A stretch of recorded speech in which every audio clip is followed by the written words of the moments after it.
بسم اللہ الرحمن الرحیم۔ آج ہم آپ کے سامنے حضرت بلال حبشی رضی اللہ تعالی عنہ کا واقعہ بیان کریں گے۔ حضرت بلال حبشی رضی اللہ تعالی عنہ وہ شخصیت ہیں کہ جو غلام تھے، مکہ کے ایک بہت بڑے کافر امیہ بن خلف کے غلام تھے، اور یہ بہت بڑا دین کا اور اسلام کا دشمن تھا، مسلمانوں کا دشمن تھا۔ حضرت بلال رضی اللہ تعالی عنہ کو سخت سے سخت تکلیفیں دیا کرتا تھا۔ آپ کے گلے میں رسی ڈال کر مکہ کی گلیوں کے اندر گھمایا جاتا، تپتی ہوئی ریت کے اوپر آپ کو لٹا دیا جاتا،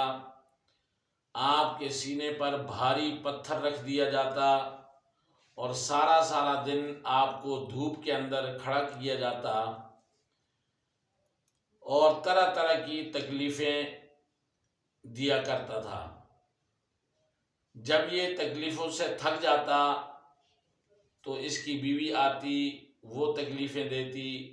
اور دوسرے مشرکین آتے، وہ حضرت بلال کو تکلیفیں دیا کرتے تھے۔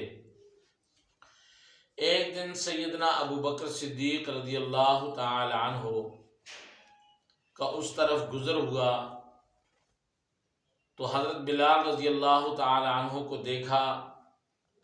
کہ وہ ان کو تکلیف دے رہے ہیں، اور حضرت بلال رضی اللہ تعالی عنہ کی زبان سے احد احد کا نعرہ بلند ہو رہا ہے۔ اور کیونکہ مشرکین بتوں کی پوجا کیا کرتے تھے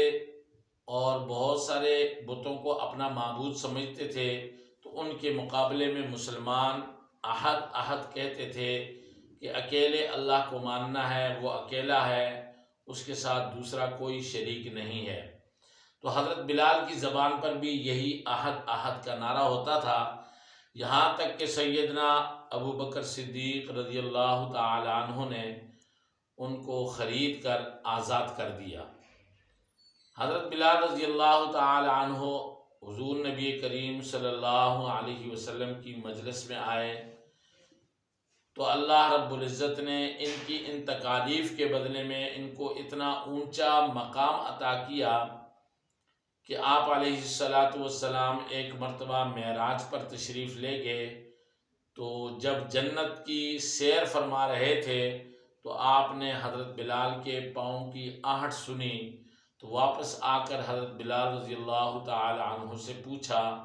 کہ میں نے جنت کے اندر تمہارے پاؤں کی آہٹ سنی ہے۔ اور اسی طرح حضرت بلال رضی اللہ تعالی عنہ کو اللہ نے اتنا بلند مقام عطا کیا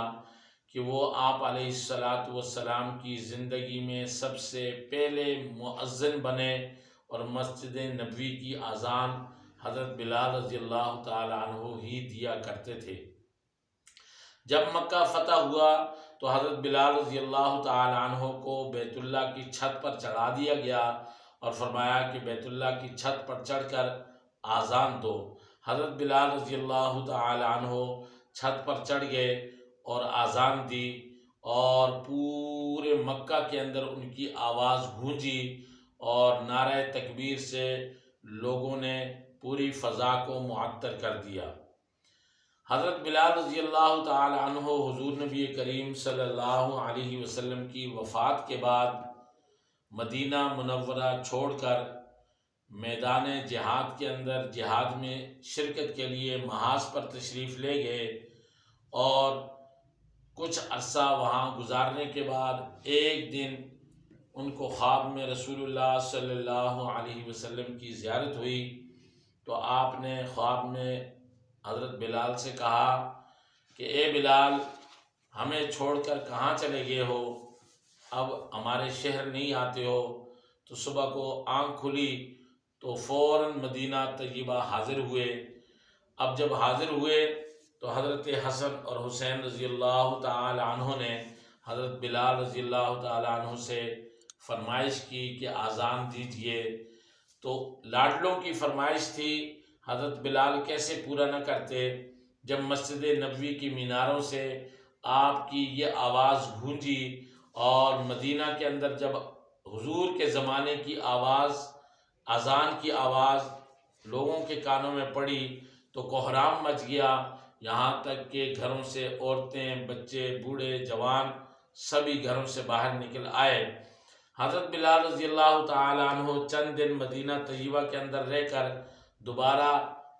دمشق کے اندر چلے گئے، اور دمشق کے اندر آپ کا وصال ہوا اور وہیں پر آپ کی تدفین ہوئی۔ یہ تھے سیدنا بلال حبشی رضی اللہ تعالی عنہ۔